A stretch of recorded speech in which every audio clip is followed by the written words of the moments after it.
النهارده اول يوم ليا في الجيم ومش عارف اعمل ايه او اتمرن ايه. ركز معايا عشان اقول لك هتعمل ايه بالظبط. اول حاجه ولازم تركز فيها، انت مش محتاج تشيل وزن خالص، انت محتاج تمهد العضله للي جاي بعد كده. اول حاجه لازم اسخن جسمي كويس. بعد ما بسخن كويس هبتدي ادي كل عضله تمرينه واحده بس. ان انا هسخن جسمي كله النهارده عشان النهارده اول يوم ولازم امهد العضله للي جاي. هسخن جسمي كله النهارده وهاجي بكره هعمل نفس الكلام تاني. طب انا تاني يوم يا كابتن جسمي متكسر ومش قادر اعمل اي حاجه. تعالى واول ما هتتمرن جسمك هيفك. التمارين هو اللي هيفك لك التشنجات اللي في جسمك. واهم حاجه تشرب ميه كويس، هو ده اللي هيظبط لك الدنيا.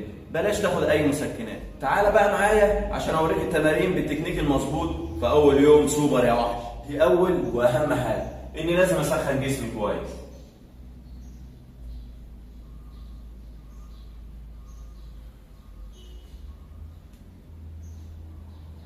لو ما سخنتش كويس هيحصل لك اصابه من اول يوم ومش هتيجي تاني. هنبدأ أول حاجة بار مسطح يا أبطال، 3 مجاميع في 10، لعبنا كله 3 في 10. وبعديها على طول نخش على البار العالي، 3 في 10 برضو. هنخش على مكنة الكتف بالزاوية اللي احنا شايفينها، هتجيب معانا جانبي وأمامي مع بعض.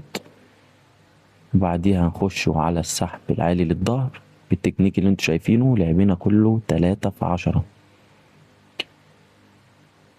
بعد كده نخش على التي، نجيب الظهر من ورا.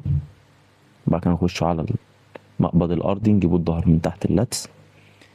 لعبنا كله 3 في 10. بعد كده نخش على الكتف الخلفي، فراشة. بعد كده هنخش على هناخد واحدة للباي،